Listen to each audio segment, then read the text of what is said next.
I'm Elex Michaelson. This week, the issue is Earth Week. We go one-on-one with the four-term governor of California, Jerry Brown. We also go one-on-one with the United States Secretary of Energy, Jennifer Granholm. Plus, we profile a California company looking to revolutionize the food industry with compostable packaging.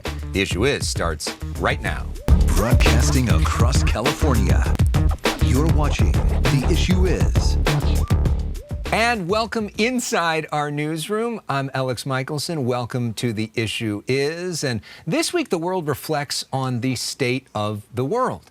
We've been marking Earth Day since the 1970s. The theme of this year's is Invest in Our Planet. This year, California Governor Gavin Newsom is pushing a $37.6 billion climate package. Part of that is in Agora Hills. This week, the governor at the groundbreaking ceremony for a wildlife crossing that will allow mountain lions to cross over the 101 freeway. More on that later on in our show. The governor also signing a memorandum of understanding with a top Chinese official to advance cooperation on climate issues between California and China. This renewing a commitment first made by then Governor Jerry Brown, who is now the chair of the California Climate China Institute at UC Berkeley. The last time we talked with Governor Brown on The Issue Is, we were at his spectacular ranch in Colusa County. It is one of our all-time favorite episodes. Fortunate for him, he's still there. Unfortunately for us, we're back in the newsroom and back via Zoom. Governor Brown, welcome back to The Issue Is. I wish I was there on the ranch. I wish you were, too. It's a lot better than Zoom, but Zoom is also quite good. Yeah, and on this Earth Week, obviously climate change is one of the causes of your lifetime. How do you assess the state of the world right now when it comes to climate? Boy, first of all, I want to just say that's a complicated question because there's so many facets. We're talking about Earth. We're talking about 7 billion people. Millions and millions of species and who knows what all else. So I would say that it's always a question of both good and bad. The good is that people are aware. They're developing a planetary awareness. It comes from our space program. It comes from ecological understanding. So that's good. And climate now is on the agenda, whereas a few years ago, it was barely even mentioned. But having said that, what the world has to do, and the number one and two people who have to take the lead is China and the U.S. And what we have to do is get off fossil fuel, almost 100%. And do that takes political will, takes money, takes the people going along with it, and takes great technological innovation. And it takes collaboration in a world that is at war in the Ukraine, that is in a war of words, and also policies with China. So I would just conclude by saying Governor Newsom smiling while signing an agreement with China is very rare, but very important. So both good and bad, but today we might think about all the good we can do. You know, a lot of people hear that and they agree with a lot of it, but then they also have the imminent problem of gas prices, that they got to get around places right now, and they feel like they need fuel right now, that a lot of those problems are long-term. How do you balance that? And what do you say to people that are hurting right now because of those gas prices?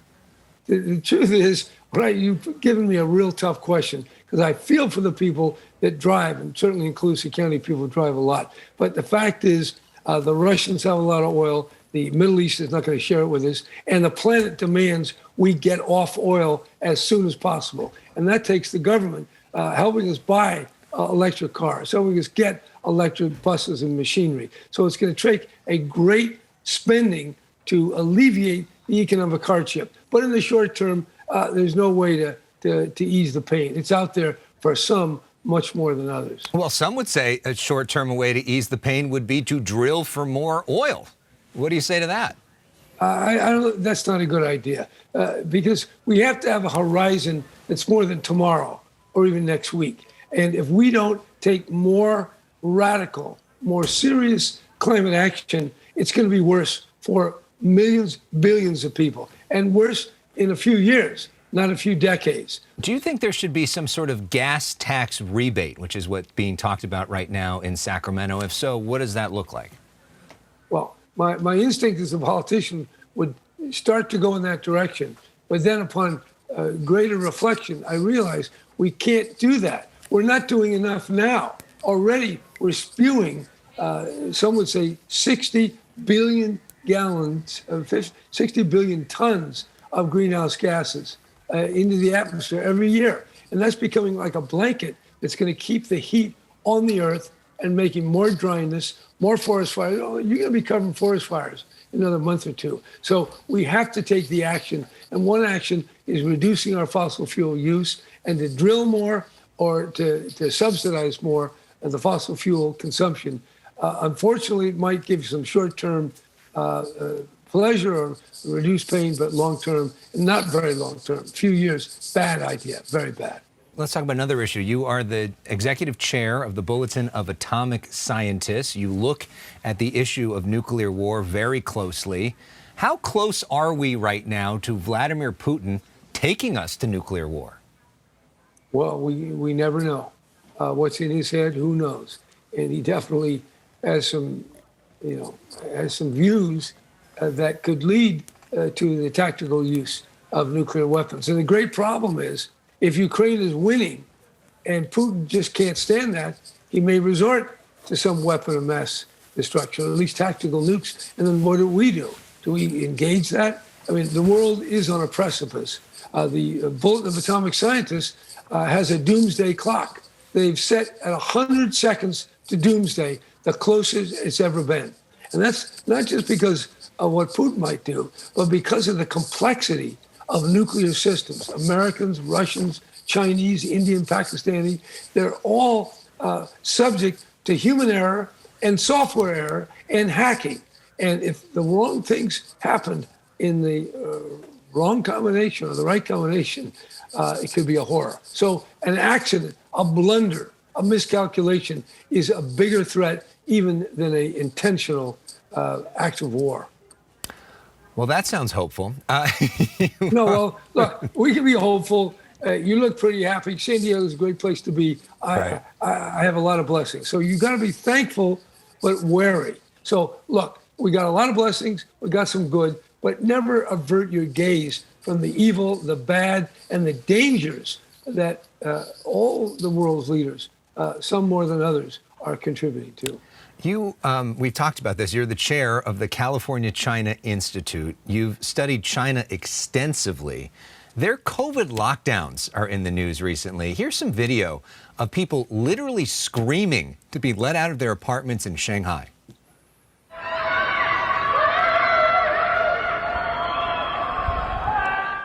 Some of those restrictions have been lifted, but there's still a lot of restrictions there. What do you make of the way that they are handling this situation?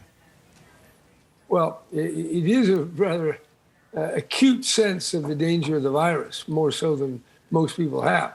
But secondly, it's a authoritarian, total control society. It is a Communist Party, a Leninist-inspired controlling operation. That's the way they're doing stuff. In some ways it works, but in some ways it can be a real horror. And this lockdown, who wants that? Even in America, people are screaming even at the far less constriction. So it's the old, freedom and control. What's the role of the government? I'd say China is giving an example of what we in America don't want and increasingly are getting away from. But you say, despite our differences, we need to find a way to work with them. Well, think of all the bad you want about China. And it's a matter of lesser bads, lesser evils. A nuclear war is a greater evil than whatever our disputes are with China.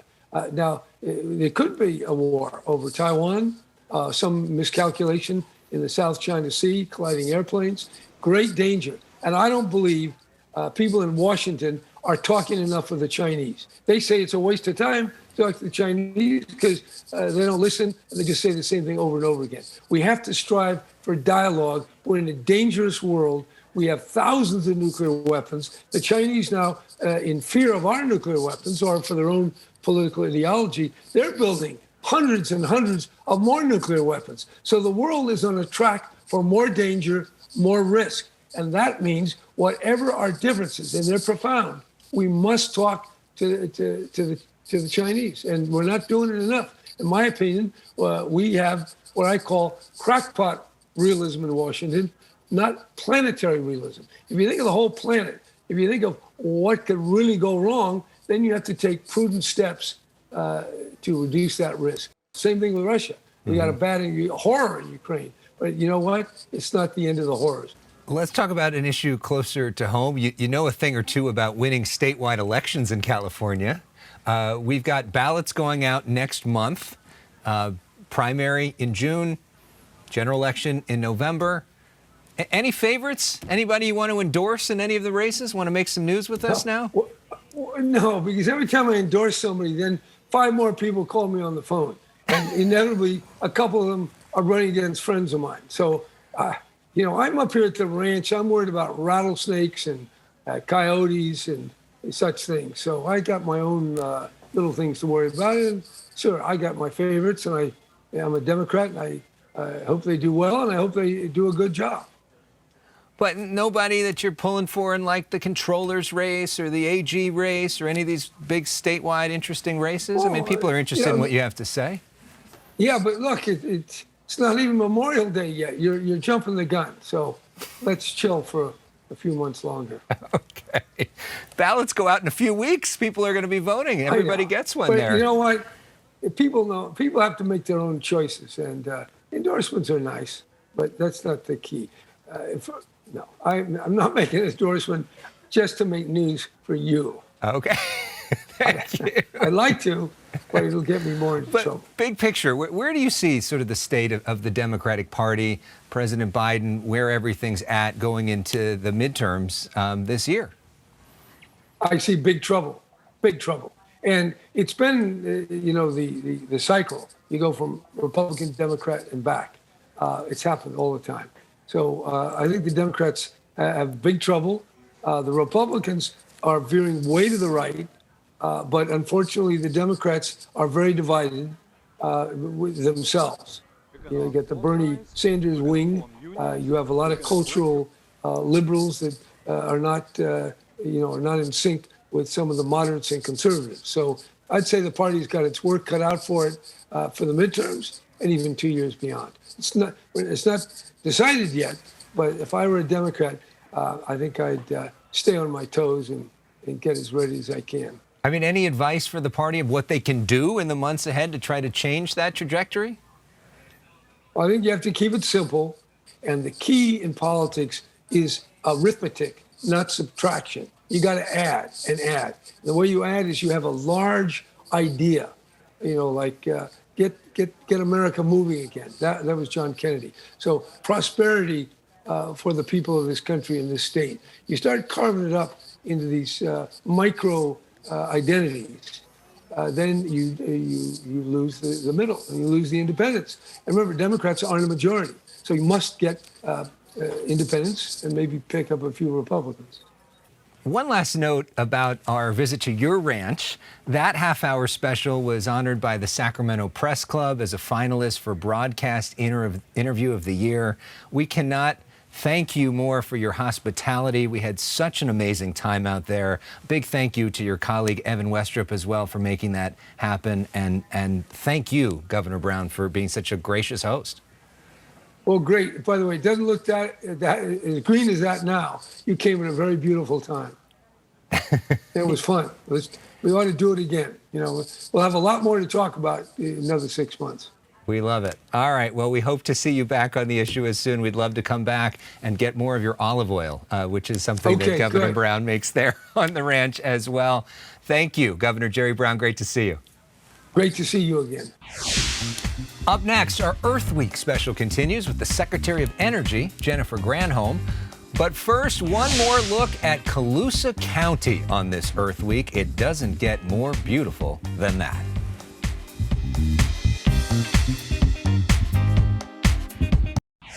Hi, Jennifer Granholm. Hi, Jennifer Granholm. That was Jennifer Granholm being sworn in as the United States Secretary of Energy. Granholm was born in Canada but moved to California as a kid. As a proud graduate of UC Berkeley, she previously served as the Attorney General and then Governor of Michigan, and then became a fixture on cable TV. Secretary Granholm celebrated Earth Week here in California this week with a series of appearances. We caught up with her in the Arts District in downtown LA. When you look around a space like this, what do you see? Oh, hope. I see the future. We're with U.S. Energy Secretary Jennifer Granholm at the Los Angeles Clean Tech Incubator. It's all about educating, understanding how it works. She meets with a series of entrepreneurs creating new green technology. Also here, U.S. Labor Secretary Marty Walsh. When you think about what's happening in this very spot, you truly are innovators. What do you see as sort of the state of our planet right now when it comes to climate issues? You know, one can look at the Intergovernmental Panel on Climate Change, which continues to issue these reports that say that we are at code red for humanity. In the present, the tough reality is sky-high gas prices and struggling poll numbers for President Joe Biden. People like Joe Biden. They know he's a good man, but their personal reality is defined by what they're seeing at the pump, honestly, so much of it. And 70% of the cost of inflation, that inflation going up, is fuel. The president now releasing 1 million barrels per day of oil from the Strategic Petroleum Reserve. He's doing everything to try to increase supply, which will reduce the cost so that people aren't hurting. But there is no doubt that this war is going to continue to see prices elevate until it is over. Long-term, Granholm says, electric vehicles are the answer. The future is clearly electric, but the question is, how do we make sure that electric vehicles are affordable? The president's proposed Bipartisan Innovation Act would give you $10,000 to $12,000 in subsidies to help you buy an electric car. Provide tax credits at the dealership to bring down the price of those vehicles, to make them on par, comparable with gas-powered vehicles, so that people will be able to afford them. Here in LA, there's a goal of zero emissions by 2028. Governor Newsom wants California to only sell electric vehicles by 2035. Is that real? Yeah, no, it is real. California is on the leading edge of this, clearly, and the whole country looks to what California is doing. Some people don't like what California is doing, but California is really thinking ahead into the future. Part of the challenge of getting more electric vehicles on the road is having enough charging stations to sustain them. The Biden administration's bipartisan infrastructure bill is investing $7 billion in chargers like this one. Granholm's energy department is also investing in cheaper batteries for cars. This week, she visited the so-called Lithium Valley, Salton Sea, which could end up powering many of the state's vehicles. What's been sort of the biggest surprise or most exciting part of this job? Such a great question. I love this job. I love my boss. The president is the best boss by far that I have ever had. And I love my team. I feel very privileged to be here now. Our thanks to Secretary Granholm. By the way, that Bipartisan Innovation Act has passed both the House and the Senate. Both chambers are now negotiating the final specifics on how it will actually work. Up next, the Santa Barbara-based family business, which is hoping to revolutionize the food industry through composting. And first, Above Los Angeles takes us above Santa Barbara.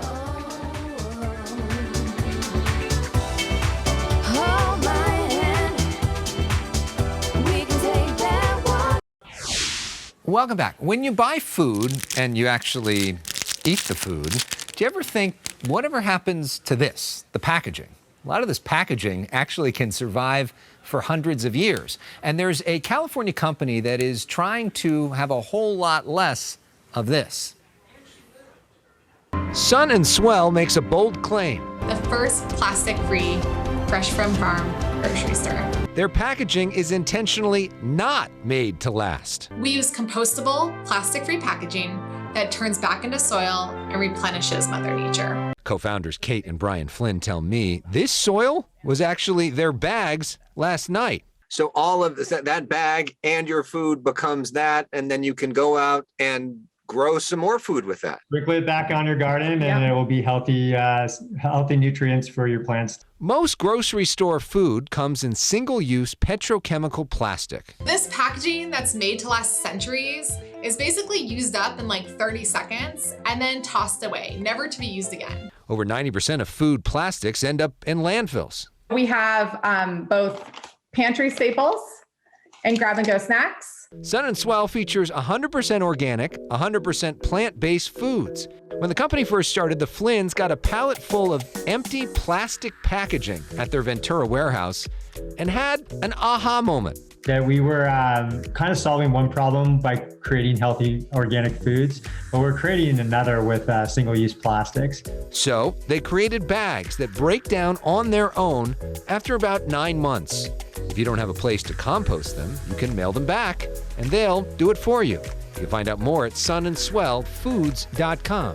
This year, California's legislature is focused on composting as well.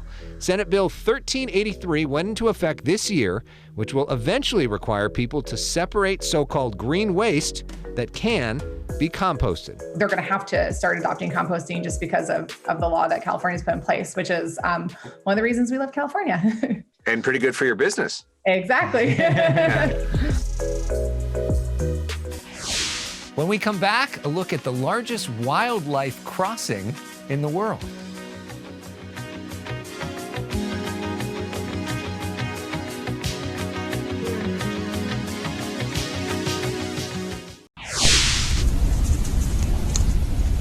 This week, many of California's top officials on hand in Agora Hills for the groundbreaking for the Wallace Annenberg Wildlife Crossing.